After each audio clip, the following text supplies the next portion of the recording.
Mbote na biso balandi ya Safosi Télévision, la télévision de l'aigle. Binope ba fidèle internaute ya Safosi Télévision partout au monde.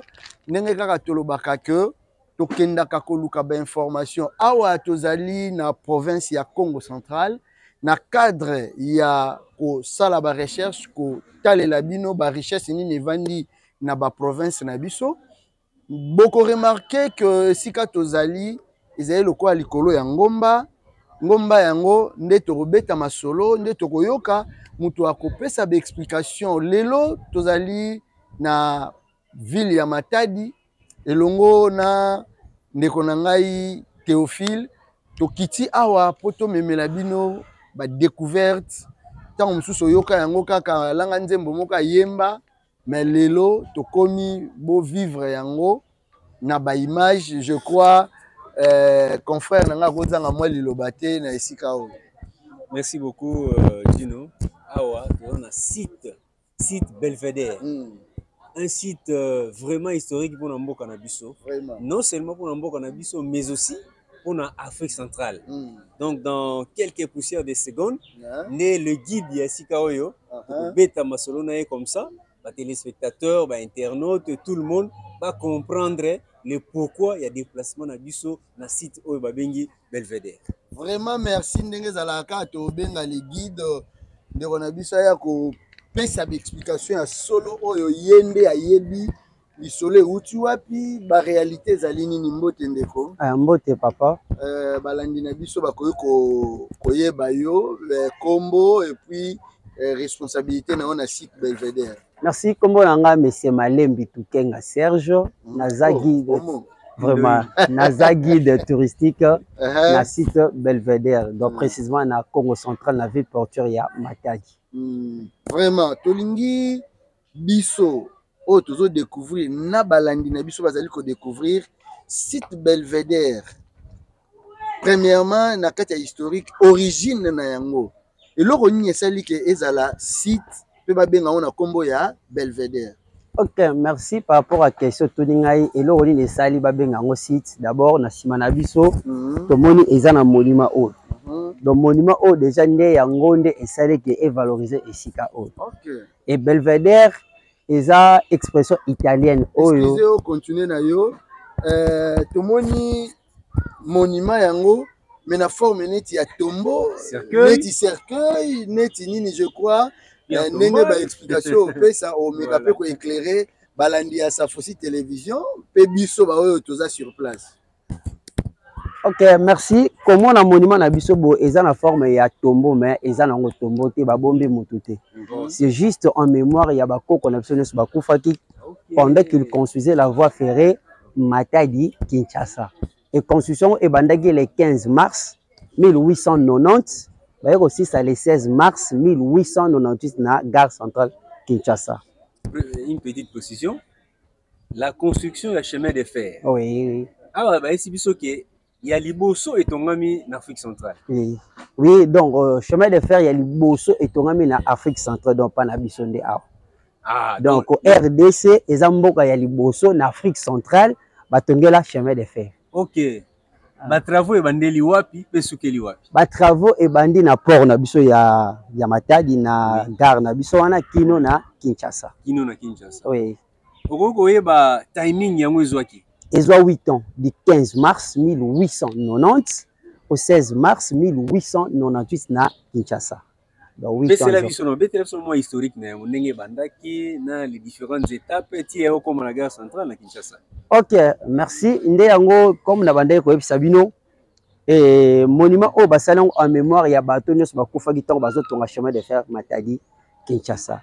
Donc construction et ko zo 8 ans mais na 8 ans na bato bakufa ki bazalaki 1932 personnes. 1932 personnes. Oui, 1800 ezaki ba koko na biso africain y compris quelques chinois na 132 ba mindele.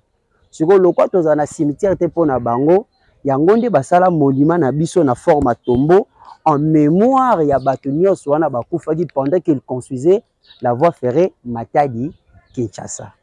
OK? Maintenant, idée ya kotonga chemin de fer euteki epai banani. Peut-être au pensant que idée euteki pa na biso bakoko na biso non. Idée ya kotonga chemin de fer euteki pa monsieur Henri Morton Stanley Donazane naza pe na bilili ndeko akosunga biso ba papier. Donc Henri Morton Stanley Yendi Aza, père fondateur, il y a construction, il y a chemin de fer. On a précisé bien, père fondateur, il y a maternité, il y a RDCT, mais il y a construction. Oui, donc soit en d'autres termes, initiateur, il y a Otonga, chemin de fer, Matadi Kinshasa. Donc vers 1800 quelques, donc vers 19e siècle, il y a Azaki na service, il y a Roi Léopold. Le roi Léopold a confié des missions dans les villes où le lot est comme Kisangani. Bien qu'Azaki n'a pas multiples préoccupations, mais Wanezaki à la recherche de caoutchouc. Pour na basa là-bas, pineux. Or, na kalapona mutu akende kuna na Kisangani, ils allaient sur la voie maritime. Ce que le col a déjà aïebaki déjà Congo na biso parce que abanda déjà goya de temps à autre. Ce que abi non, pour na réussir na mission ya roi, et c'est na utiliser un bateau au érosala démontable. En même temps, on a recruté ba wumbu esclave parce que bisika au fleuve érosala navigable était ba wumbu wana ba ko sunganga pona ko dépiécer bateau pe na même savon ba charge. Ndi yango bateau ne ezaki na kombo ya steamer. Donc steamer, c'est un nom, oui, c'est un nom anglais. À Longwe, Belgique, à Bandioya. Kobanda embouchure na biso kino na vivi fleuve Congo ezakana navigable donc masuwa et yakana normal. Mais koko ma vivi pour na akende Kinshasa fleuve na biso moeza navigable ezate toyi malamu ke na présence ya ba shit na ba rapide plus ou moins 32. Yango pe sala la majorité ya ba port na biso ezana matadi pe zala na boma. Or nazongi sima vivi eza esika o ezaki la première capitale ya Congo à l'époque de l'état indépendant. Donc vivi na lolenge tozabo vivi eza na loboko nanga ya mobali. Donc ngomba ona oya suka kuna oyo ngomba oya suka oyo bazamba do yango nde oui poto na donc vivi yango na la première capitale du Congo. Donc entre Matadi na vivi toza séparé sur la voie pardon sur le fleuve Congo et Kaboli biso na vivi. OK donc vivi aza toujours na Congo central mais en dehors ya ville ya Matadi. Donc vivi aza na territoire ya Sekebanda. Mais à ne pas aussi confondre avec Boma parce que la capitale a commencé à Vivi après eke na Boma pour eloko wana confusion bingeza na bana na biso ba tanga lelo. Bandela non, c'est très important na lobi boy. La première capitale ya mboka na biso et banda na Vivi. Donc comme on a dit Vivi kaka petit lolo ezapé kaka vraiment. Donc Vivi Pekaka. Donc Vivi Pekaka. OK. Donc tant que capitale est loin na Vivi nde va transférer na Boma. Na Boma. Et na Boma. Donc Boma aussi n'a pas changé le nom. Oh non, Vivi c'est l'ancienne appellation de Boma, c'est faux. Donc Vivi et ça là toujours Vivi Boma peut comme on toujours Boma. Donc capitale bandi na Vivi après eke na Boma. Après Boma eke na Kinshasa. Mais ce qui est vrai na Vivi capitale et Oumelate. Et ça là une affaire à plus ou moins une année comme ça. OK. S'il vous plaît, précision détail. Et Oumelate. Pendant que Zaki ville mais et Oumelite celle qui a une année changé Zaki raisonne. Merci ba raison Zaki multiple mais n'a ko énumérer quelques raisons. D'abord pour OK na Vivi azana national numéro 1 t. Donc pour OK na Vivi il faut otika national numéro 1 Ozwanzela donc Ozwa gauche. En d'autres termes, Vivi Azagi un peu milieu moro isolé, enclavé. Or par rapport à la capitale, na évolution nenge mboga bandako kende batale ke non capitale et Koroz à la place où ça enclavé té. Ne ba jeki bon ba bimisango na Boma parce que Boma aza sur la route nationale. Pe Boma peut faciliter zalaki na donc dès que awa peut facilité ça on a basua mais réseau zaka parce que vivre un peu isolé. Or capitale il faut toujours azala sur la route nationale. OK sikoyo donc a commune Vivi. Or Vivi kino Kinshasa fleuve na biso zaka navigable té. Mais na ko préciser eloko mo tant lui que non Matadi Kinshasa le fleuve Congo n'est pas navigable c'est ngel na biso to ebeloko moko. Et lobi te que non ko banda Vivi tronçon sur Vivi kino Kinshasa nde fleuve zara navigable non. Il y a aussi certains endroits fleuve Congo zara navigable. Mais distance des alara ya mulaite exemple na biso na Luozi soke na Luozi au mona l'espace exactement que fleuve zara navigable.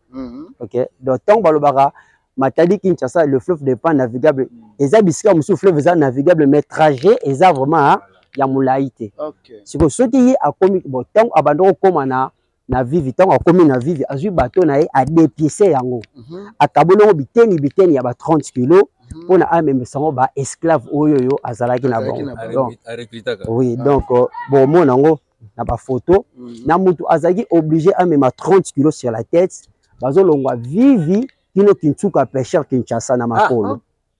Na makolo. Vivi oyo kaka wana na Congo central. Oui. Ti Kintsuka pêcheur na Kinshasa na makolo.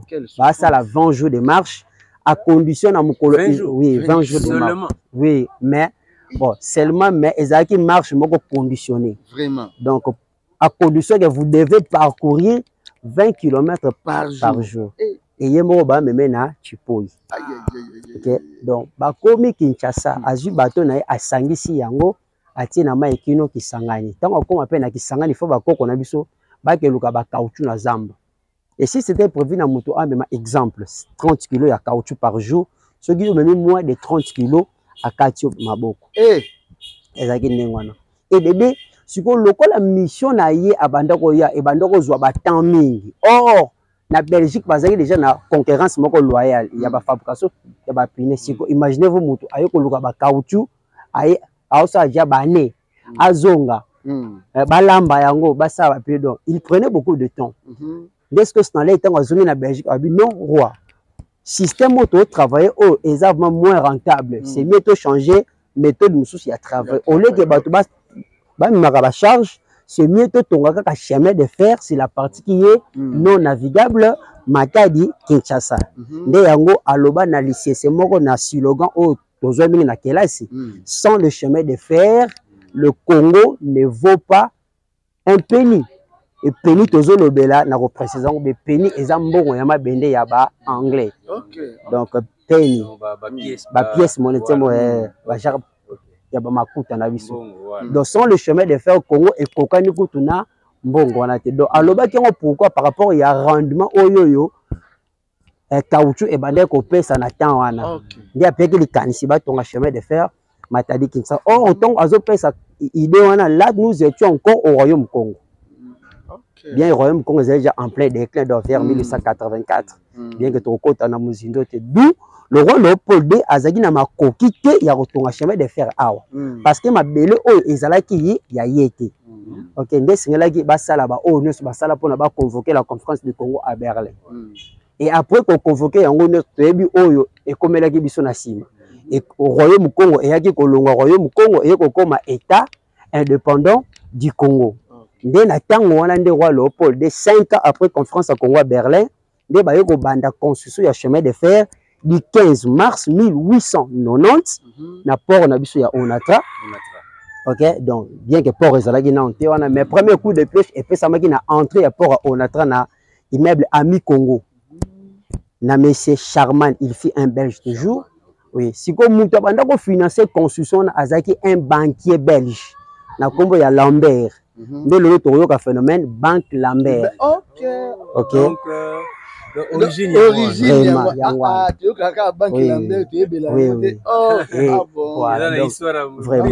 si comme muta banda ko superviser misala nyos azaki un belge aussi na kombo ya monsieur Albertis nde bay o babotama na Mbazango bayebi ke Mbazango na kato bana be yango Tisville Mbazango.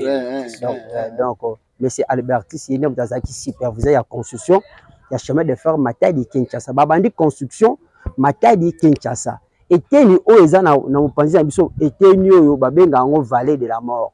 Mais pourquoi babenga yango vallée de la mort? Or selon leur plan il fallait que voie ferrée à l'anda fleuve Congo. Donc à fleuve na biso azakempe nyoka moi pe ra être à l'anda ba caprice fleuve ezaki. Et lokola bébé que Kinshasa azabo bien que c'est la voie routière to kenda rabo. Mais qui na zabo. C'est wabino comme Kinshasa zabo mala muto créer raccourci. Donc après très moyen matalikola ngomba ezatende singelaki ba tobola ngomba ba lexara ya train. Et tant que bazo tobola ngomba sibitima mabele sala nini ekweya ezipika bakoko na biso nyonso bazipa ma wana 600 personnes. Yango babenga yango vallée de la mort. Moko kaka abikaka parce que batindaki aketoka mai na nkelu tango ake azonga boye événement wana esalami. Yango babenga ngomba wana vallée de la mort. Lokola bato bakufaki babino to sundula bango na to changer nzela. na ko changer nzela ba yeko koma na esika o mingi to benga 6 virage ce qui oui hein esika place les arasiques ezaka yana songolo do balabala aza likolo donc balabala aza pe village aza groupement disons donc 6 virages mais 6 virages mais ezaka 6 km ya virage ok pendant que ba comme qu'on a basaki 4 ans pour la retourner à 12 km. Difficulté c'est que ni esika on ezaki mabanga parce que nos ancêtres n'avaient pas des engins ni dynamite. Donc bango pour na ba lekisaka ya train et sengelaki ba pasola mabanga na maboko. Donc marteau birin barami ndeto yoka phénomène boula matadi awa. Ah oui. Oh boula matadi. Oh boula c'est le verbe casser, matadi c'est le roc. Donc so ozana gouvernorat en face au monde na papa moko na marteau. Même na même na rond-point Kinkanda au monde même so tay na ba voiture na biso na ba portier ba tiaka logo donc wana eza symbole ya ville matadi. OK ce que lokola basuka ki wana nde ba benga ki mutu na kombo ya Cambier kombo ya ngomba na oyo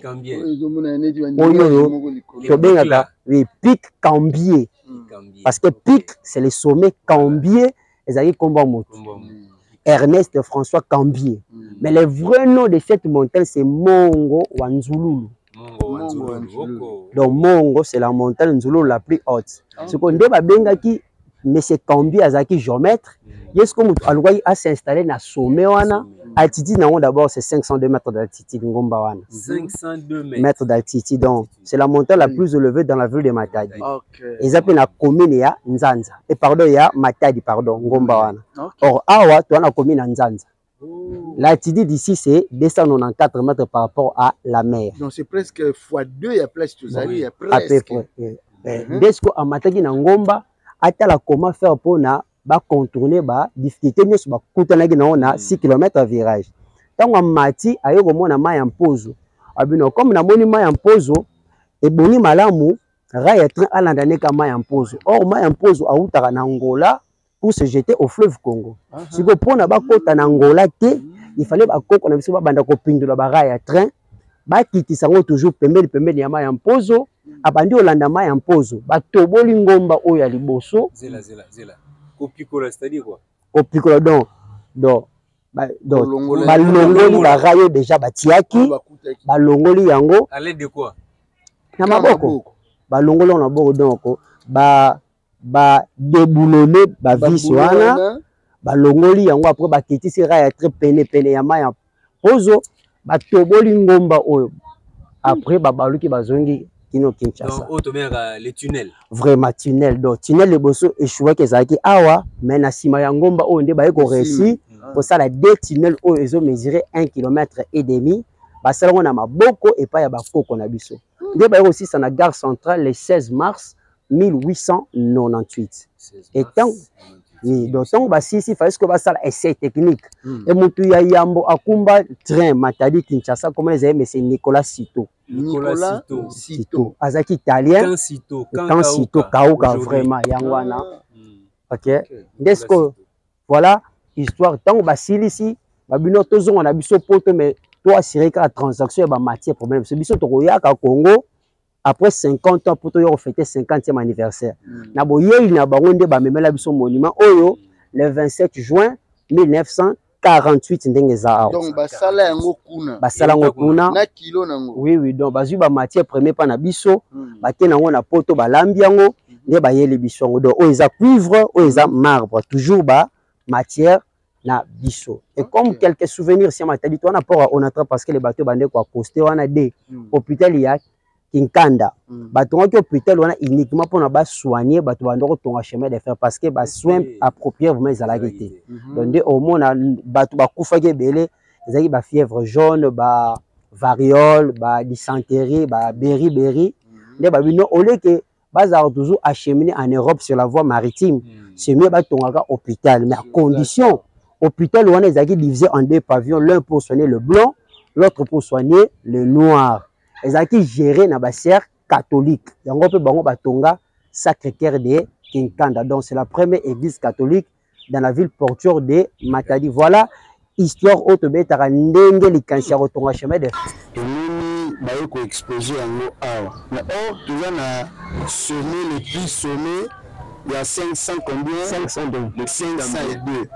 On a mis que le plus sommet, le baillot côté en awa na place où ya Belvedere ça na c'est par rapport à l'accessibilité ou bien par rapport à la stratégie parce que tout le monde a port, tout le monde a fleuve, tout le monde peut montagne de la vallée de la mort, tout le monde peut c'est par rapport à emplacement géographique ou bien la réseau Zaki.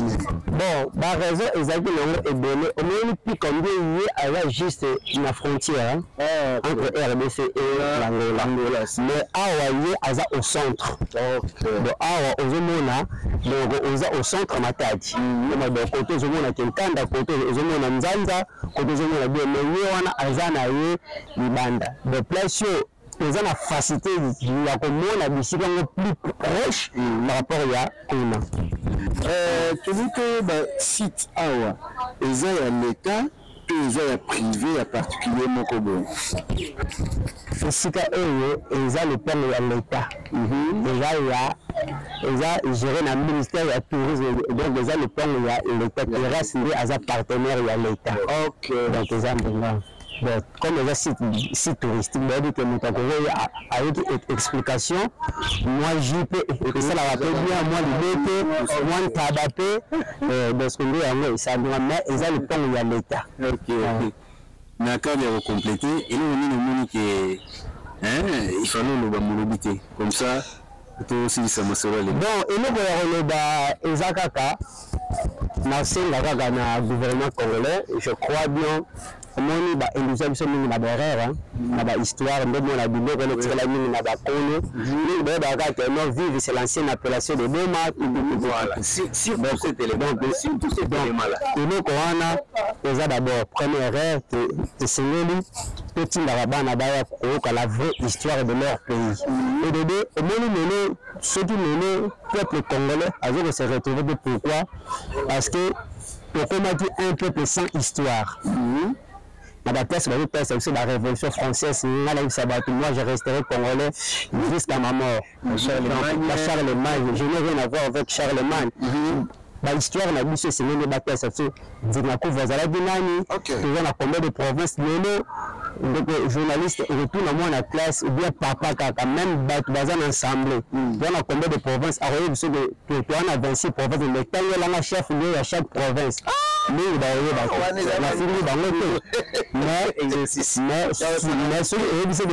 quelques villes de la France à autant tout ça, on doit changer l'histoire et c'est mieux sur la vraie histoire de notre pays. On a combien de dialectes, on a combien de tribus, on a combien de la territoire. Pour être clair, le projet est facile, mais ça veut dire que nous avons 145 territoires.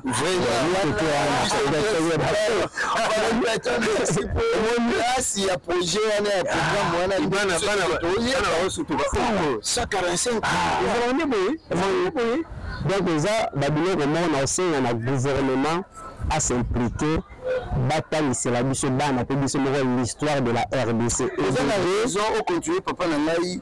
Apparemment, on dirait un programme d'enseignement en Boka Namso, le civisme, on dirait que l'histoire des Alarassous ou Penda, il y a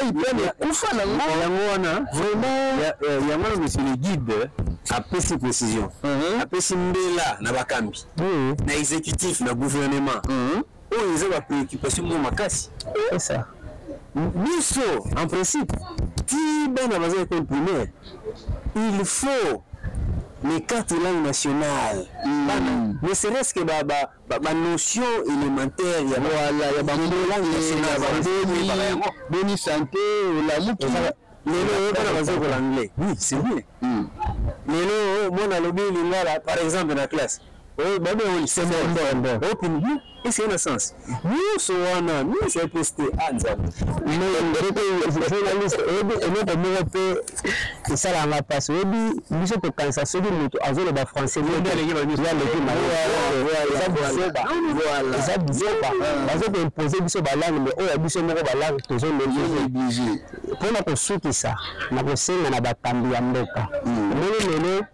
mokonzi mboka atamboli bamboka ebele na baconseiller baza ebele wana en matière ya tourisme omoni eza na bamboka ebele na Afrique bazovivre kaka na tourisme oui ezokota mbongo ebele biso RDC soki tovaloriser tourisme même Afrique ici à Otelemate et pour aller encore plus loin le Congo central toza na basite touristique ebele oyo eza négligé okoki mpe koénumérer yango eza possible eza ebele na chaque territoire eza ebele eza ebele eza ebele 5 cause en connaissance à part vive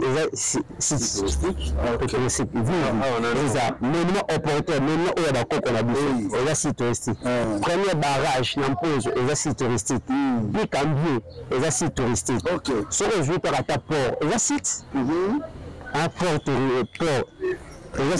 c'est là même le monument. Ce sont des monuments où il y a premier gouverneur na biso.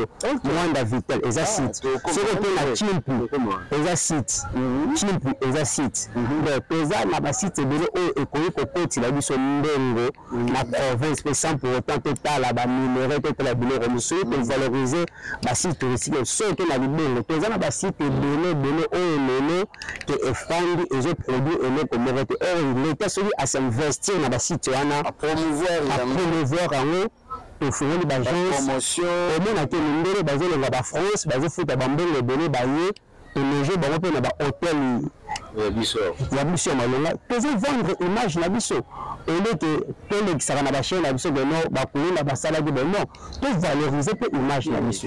Est ce que ekozala te ntango mosusu bamédia mosusu difficulté ya koya par rapport ya bacondition oyo basite ezali ntango mosusu média ye na site moko mpo asala promotion nango me bazoconditionne ntango mosusu afuta nano ndongo akezwa nano autorisation moko boye wana mpe bademarche wana eske yango te décourageaka parce que média mpe ntana na makoki ya kosala promotion ebima ti libanda badécouvrir mais ntango média kaka mosusu akomi na site wana kende ezwa nano autorisation ya ministre kende esala nano c'est pas le cas oyo ezosala mpe ke eréduisaka chaque fois visibilité promotion ya basite non eza nango vraiment wana te omoni na mboka nyonso ezalaka na mibeko nango ngana kokoya na ndako neteke mbabona leka tina chambre ezalaka te ifona na banda na kotoke na se présenter après na salibo biso torobo yango peut-être l'État a remis en point. Mais donc, les abus sont de fond de vendre l'image.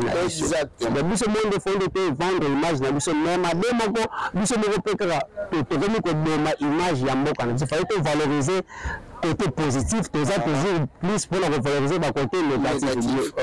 Bon, les alarmes pour la booster, la candidat ça la quelque chose, mais payer toujours ça par rapport à Bambé. Parce que Bambé va prendre ce que tu as payé le Benandé, tu as mis ça, bon, bazungu, on va relaxer, tu as l'ambo à la baronne de Neza. Donc, on est là, si tu es donné, on essaie de valoriser pour que on a vu ce côté à la raba minéralité, tout à la raba colbalté, mais avec tourisme, on peut développer notre pays. Est-ce que si vous avez l'occasion de ministre du tourisme, par le gouvernement, c'est le cas, ailleurs visiter Belvédère, ailleurs des préoccupations, des inquiétudes, des accueillis, vous sentez que na quelques points évoqués qui a résoudre la mort. Le site Belvédère est bandé existé depuis 1948. Ok. Donc il y a déjà deux machines. Les Tunis, eux, ils ont la Congo centrale, ils ont la moto à le site Belvédère. En d'autres termes, Mario Bissabiso, Batubaza Pende, il y a des condinabiso, des bases soulagées, des condinabiso. Ok. Bases soulagées, des conseillers en matière B. Ils ont un peu de ça information et pas en commission. Ils ont un peu bon, pour vous, chacun me compte que le candidat là ici de sala de pona le coup de et mat. Mais le contraire, bon, bazar ne fallait de pas payer ma cancer malamu, mais nous, bazar toujours pona, on nous caraba, on la bonne écoute na ba poche na bon. Exemple, peut-être banda président Fachi Azana nan a connu à té, mais Azana bateau et batalaka. Secteur nous basali oui tu as basali il faut beaucoup pas à la ministre du tourisme non pour la zaki na gouvernement ya sikoyo il faut que ça mbela jamboka pour ça na biso so comme na matadi pour les tatouages. Surtout pour la période de... Il a une grande capacité. Merci. Merci. Voilà. D'abord, on a vu que Robert Amdela parce que tu as dit que nous avons une semaine, il y a tourisme et le 6. Ok. Donc, on a déjà le 6 novembre, donc tu peux déjà me condamner à Azoya. Et nous a notre gouverneur de la province, donc déjà, la mise en place déjà, ils ont salé déjà. Donc, on a dit que par rapport à le programme de Salah qui va site eux qui ciblé, on a dit que site Belvedere comme bon les Salah qui était mais ceux qui va rajouter et ça la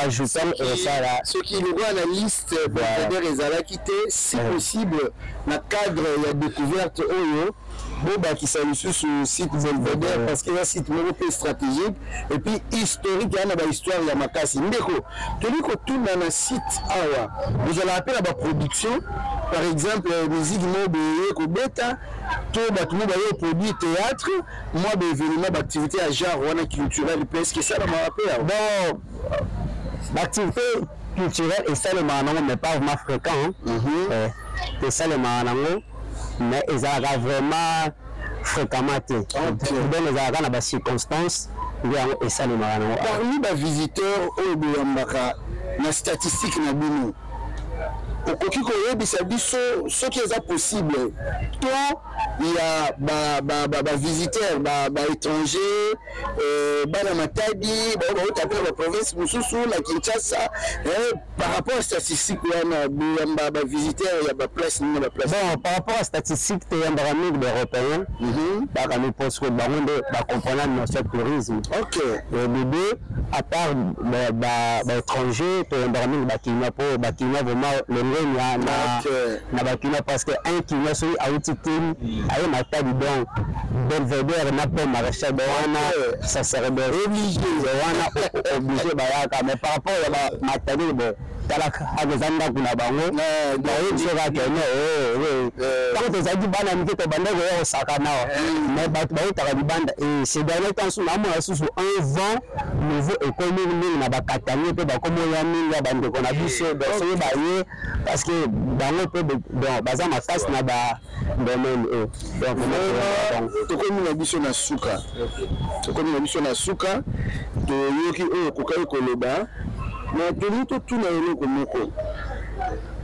eloko ezosala ke de maintenir entretien ya site oyo ezaka ba recette ezokota to pour moi subvention ya gouvernement eyaka pour que le maintenir site oyo bon par rapport au gouvernement wana il faut que nous soyons honnêtes donc non pour l'entretien ils ont ba recette au cas ekota donc ba recette ils ont ba recette non cacheté parce que l'état après ça biso ndingisa pour la bana mboka la visite c'est 1000 francs par personne mais pour la ba étranger la visite est à 5000 francs donc bien de bana mboka peut-être au télé 1000 francs toujours à kakola le toujours ils arrendent donc ça bien que comment donc mouvement vraiment ils arrêtent le week-end pendant les vacances de ce monde a été bayaka na bana pona koyoka visiter tout comme il y a sur la souka message ya souka relancer et pas ya ba autorité ezani vraiment message ya souka na ko lancer na ba autorité na bisa bango na congolais na tika la congolais et na patriote na wazalendo le un patriote na role barakaka les hommes bakonzi le de releka bitika bilembo nde le sala ke batanisaka bino sans bilembo fiasco yango wana tozolobelaka Fati en marche tomona basobe moto ezotongama banzela ya sika stade matadi ifosila elongo na Fati beto vraiment merci na disponibilité oyo okokai kopesa na biso na akei na yo vraiment esali biso bien mingi parce qu'avec l'assistance ya Philippe donc asali ke totambola na yo lelo tokoma na esika oyo po biso mbala liboso tokoma tokokai mpe kobunga mais elongo na ye vraiment esali ke tokoma na esika oyo biso mpe tozomema message oyo na baye nyonso balandaka Safosi télévision baye baza libanda Anastasie Deyangi na kati ya Manchester Belvedere yango oyo toyoka barebi ya misi bayenda na Belvedere ozo yango na esprit ya bien yango aimé basse moi tant on beta tour na bana parce que on a ce là non on bika bana l'esprit Afrique bana no de plus koleka o bana poto bazaka na insolence mais yo vraiment coup de chapeau d'éducation tant on koya Kinshasa nous avons été beta tour na Congo aimé basse moi on a offert visiter bana o babotami kuna Belvedere nous avons vraiment un site touristique et belé bana sur la poto o boza ba congolais ba vrai patriote oui la Congo mais Kinshasa kosuka kaka kuna te yaka na Belvedere on vivre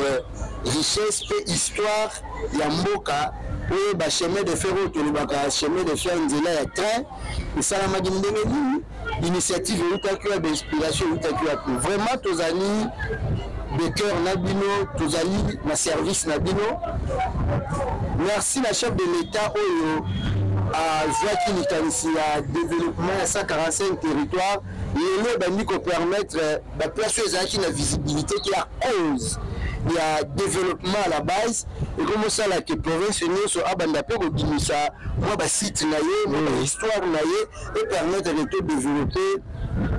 développer connaissance il y a mboka na biso de baka ba province mais grâce il y a Fati Beton to yo ba pe ba ke ba 145 territoires les ala et bin là il penza de na ba na média na kanisa ke mata des ala pe territoire mais to yo ba no grâce ya chef de l'état que mata des territoires était mais ba territoire les alliés to yo ba ke Kasangulu pe za la territoire mais tout ça monaka Kasangulu mboka mbobe Kasangulu tout ça ko kabulate Kasangulu na basona bata nzoka basona bata na kati ya Kasangulu donc Kasangulu a mukonzi ya balwila ya basona bata parce que za na kati ya territoire ya Kasangulu vraiment merci ndeko na biso na lisali so salisi biso donc on voulait alors tu peux cette explication de te fouti mbongo te comme tu nous ko kanta pour peut explication oyo to ka to futa mbongo to futi mbongo te musala azali ko sala mwana soki oyena bana